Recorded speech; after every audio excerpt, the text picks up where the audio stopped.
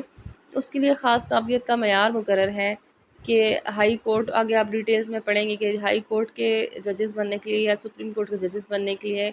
ان کو وکالت کا اور جج کا کتنا تجربہ ان کا حاصل ہونا ضروری ہے، اور پھر جن ججز کو حاصل ہوتا ہے اس میں سینیورٹی کی بنیاد پر یہ عہدہ دیا جاتا ہے۔ اور پاکستان میں ججز کو انتظامیہ چنتی ہے، لیکن ان کو ہٹانے کا اختیار انتظامیہ کو نہیں ہے۔ اس طرح ایک اچھی روایت قائم کرنے کی کوشش کی گئی ہے کہ ججز کی جو نوکری ہے وہ سیکیور رہے، ان کی ملازمت کو تحفظ حاصل رہے، اور وہ انتظامیہ کے دباؤ سے آزاد ہو کر اپنے فرائض کو سر انجام دے سکیں۔ اور کہ اس کے برعکس اگر ہم امریکہ کا سسٹم دیکھیں تو وہاں پر ججز کو ان کی سیاسی کارکردگی کی بنا پر یا سیاسی وفاداری کی بنیاد پر مقرر کیا جاتا ہے، اور اس کے بعد جب کوئی جج، کسی بھی جج کی سیٹ خالی ہوتی ہے تو اس وقت کا جو امریکن پریزیڈنٹ ہوتا ہے وہ اپنی مرضی سے کسی کو بھی اس سیٹ پر نامزد کر دیتا ہے، اور اس میں اس کی اپنی ذاتی پسند بھی ہوتی ہے، اور انتخابات میں اس شخص کی حمایت کو بھی دیکھا جاتا ہے، اس کی سیاسی وفاداری کو بھی پس منظر میں دیکھا جاتا ہے۔ اور پاکستان میں ایسی سیاسی خدمات کی بجائے اس فرد کی قانونی خدمات کو دیکھا جاتا ہے۔ اس کے بعد آتی ہے پاکستان کے سیاسی نظام کی دوسری اہم خصوصیت، جو کہ ہے judicial commission. Judicial commission basically ایک ادارہ ہے جو کہ ججوں کی تقرری کے لیے قائم کیا جاتا ہے۔ یہ ادارہ سپریم کورٹ، ہائی کورٹس جو کہ چاروں صوبوں میں قائم ہے، اور فیڈرل شریعت کورٹ، ان تینوں کے ججز کی تقرری کے لیے قائم ہے، اور اس کے اراکین میں جو افراد شامل ہوتے ہیں وہ چیف جسٹس، جج آف سپریم کورٹ، جج آف سپریم کورٹ تیسرا، سابق chief justice of supreme court, اور پانچواں وفاقی وزیر قانون، چھٹا اٹارنی جنرل آف پاکستان، اور ساتواں پاکستان بار کونسل سے متعین کردہ ایک senior advocate of supreme court. Member supreme court کے ججوں کی تقرری کے لیے ناموں کے انتخاب کے لیے ایک پارلیمانی کمیٹی کا قیام بھی عمل میں لایا گیا ہے۔ پارلیمانی کمیٹی کے ارکان کی تعداد 8 ہوتی ہے، یعنی جوڈیشل کمیشن کے اندر 7 یہ افراد ہوتے ہیں اور 8 پارلیمانی کمیٹی کے افراد، اور پارلیمانی کمیٹی میں پارلیمنٹ کے دونوں ایوانوں سے 4 افراد کو لیا جاتا ہے۔ تو اس طرح یہ افراد مل کر سپریم کورٹ اور ہائی کورٹ اور فیڈرل شریعت کورٹ کے ججز کی تقرری کے لیے کام کرتے ہیں۔ اس کے بعد پاکستان کے جو سپریم کورٹ ہے، پاکستان کی جو عدلیہ ہے، اس کے لیے تیسری اہم خصوصیت ہے کہ پاکستان میں سپریم کورٹ کو برتری حاصل ہے۔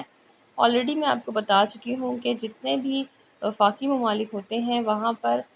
عدلیہ کی برتری لازمی بنائی جاتی ہے، آئین کے تحت عدلیہ کی برتری کو مانا جاتا ہے، تاکہ کوئی بھی آئینی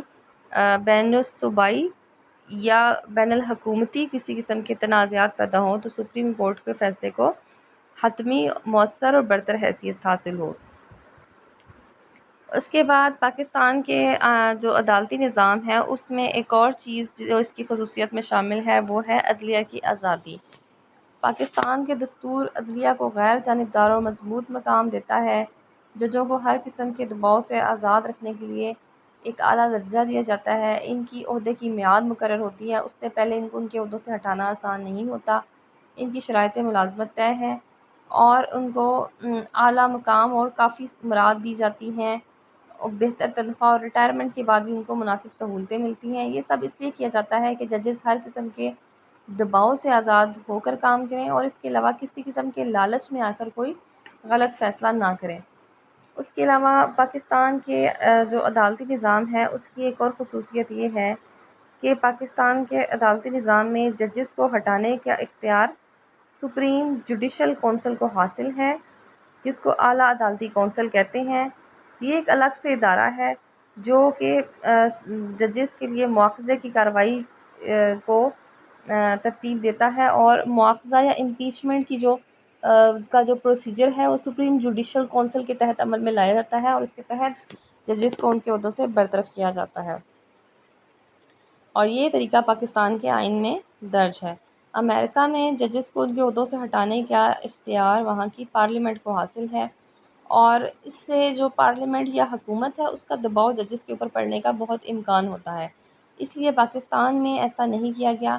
اگر کوئی جج کوئی سنگین غلطی کر دیتا ہے یا ایسی غلطی جس کے بعد اس کا جج رہنا نامناسب ہو، تو ایسی صورت میں اعلیٰ عدالتی کونسل یعنی سپریم جوڈیشل کونسل اس کو اس کے عہدے سے برطرف کر سکتی ہے۔ اس کے علاوہ پاکستان میں جو جوڈیشری کا سسٹم ہے وہ بہت کنسولیڈیٹڈ ہے، یعنی مربوط ہے، ایک سے ایک جڑا ہوا ہے۔ ویسے تو جو صوبائی حکومتیں ہیں وہ الگ ہو کر کام کرتی ہیں، پارلیمنٹس ان کی الگ ہو کر کام کرتی ہیں، صوبائی پارلیمنٹس مرکزی پارلیمنٹ کے انڈر نہیں آتی۔ اسی طرح صوبائی انتظامیہ مرکزی انتظامیہ کے انڈر نہیں کام کرتی، بلکہ اپنے اپنے دائرہ کار میں دونوں خود مختار ہو کر کام کرتے ہیں۔ لیکن جو صوبائی عدلیہ ہے چاروں صوبوں کی وہ مرکزی عدلیہ کے انڈر کام کرتی ہے، اس لیے اس کو کنسولیڈیٹڈ اس کو کہا جاتا ہے، سسٹم کہا جاتا ہے کہ یہ مربوط ہے، یعنی جو نچلی عدالتیں ہیں وہ بڑی عدالت سپریم کورٹ کے زیر اثر کام کرتی ہیں، اس کے انڈر کام کرتی ہیں، اور سپریم کورٹ ان کے ماتحت ہوتی ہیں، اور سپریم کورٹ ان کی نگرانی کا کام کرتی ہے، اور وہ ہر صوبے کی ہائی کورٹس کے اوپر ایک چیک رکھتی ہے، ان کی نگرانی کا سلسلہ جاری رکھتی ہے، اور جو صوبے کی ہائی کورٹس ہیں وہ اپنے سے جو نچلی عدالتیں ہیں ضلعی عدالتیں ان کی نگرانی کرتی ہیں، اور ضلعی عدالتیں پھر اس کے بعد سیشن کورٹس وغیرہ کی نگرانی کرتی ہیں۔ تو اس طرح یہ ایک ربط کے ساتھ یہ سسٹم چلتا ہے چھوٹی سے بڑی عدالتوں تک، اور یہ اس مقصد کے لیے ایک ربط کے ساتھ کام کرتے ہیں۔ نیچے سے اوپر تک ایک پورا ایک سسٹم ہے جو کنسولیڈیشن فارم میں چل رہا ہوتا ہے۔ امریکہ میں جیسے سپریم کورٹ ہے وہ صرف وفاقی عدالت ہے، اور وہ کانگریس کے بنائے ہوئے یعنی وہاں کی جو مرکزی پارلیمنٹ ہے اس کے بنائے ہوئے قوانین کو نافذ کرتی ہے، لیکن ہر ریاست کی اپنی قانون ساز اسمبلی ہے جو کہ ریاستی قوانین پر عمل درآمد کراتی ہیں۔ اور امریکہ میں جو سسٹم ہے عدلیہ کا، کیونکہ ہم بار بار یہاں پہ امریکہ کی مثال اس لیے دے رہے ہیں کہ وفاقی نظام ہم نے امریکہ سے لیا ہے، لیکن ہم نے عدالتی نظام امریکہ کا نہیں لیا۔ تو امریکہ کا جو عدالتی نظام ہے اس میں مرکزی پارلیمنٹ مرکزی سپریم کورٹ ایک بہت بااختیار ادارہ ہے، لیکن وہ صرف مرکزی سطح پر کام کرتا ہے۔ ہر وہاں کا جو صوبہ ہے جس کو وہ اپنی زبان میں اسٹیٹ یا ریاست کہتے ہیں، وہ اپنے علاقے کی اپنے علاقے کی ہائی کورٹ کے انڈر کام کرتا ہے، اور وہاں کی جو اس کی 50 اسٹیٹس کی جو ہائی کورٹس ہیں وہ مرکزی جو سپریم کورٹ ہے اس کے ماتحت ہو کر کام نہیں کرتی۔ لیکن پاکستان میں اس کے الٹ ہے، بلکہ پاکستان میں ایک سے ربط میں رہ کر کام کرتی ہیں، اور سپریم کورٹ پورے ملک کی عدالتوں کی نگران سمجھی جاتی ہے۔ اس کے علاوہ پاکستان کے عدالتی نظام میں ایک اور چیز جو ہمیں نظر آتی ہے وہ یہ ہے کہ عدالتی نظام انتظامیہ سے الگ نہیں ہے، کہیں کہیں پر یہ ہمیں منسلک نظر آتا ہے، خاص طور پر نچلے لیول پر ہمیں عدالتی نظام بہت منسلک نظر آتا ہے۔ اور یہ برطانیہ کا جو نظام تھا یہاں پر جب برطانیہ کی حکومت تھی اس وقت سے یہ نظام رائج ہے، اور اس کو بہت کوشش کی گئی کہ اس کو ختم کیا جائے، کنٹرول کیا جائے، لیکن ابھی تک ایسا ممکن نہیں ہو سکا۔ 1973 کے آئین میں بھی اس پالیسی کو تسلیم کیا گیا تھا کہ آئندہ آنے والے 25 سالوں میں اس کو الگ کر دیا جائے گا، پھر اس کے لیے مزید 3 سال کی مدت مقرر کی گئی، اور ابھی تک ایسا نہیں کیا جا سکا۔ اس کی آپ مثال یوں سمجھ سکتے ہیں کہ جو ڈی سیز وغیرہ ہوتے ہیں اور اے سیز ہوتے ہیں علاقے کے، وہ اس علاقے کی جو کورٹس ہوتی ہیں وہاں کے ججز بھی بطور ججز بھی وہاں پہ کام کرتے ہیں۔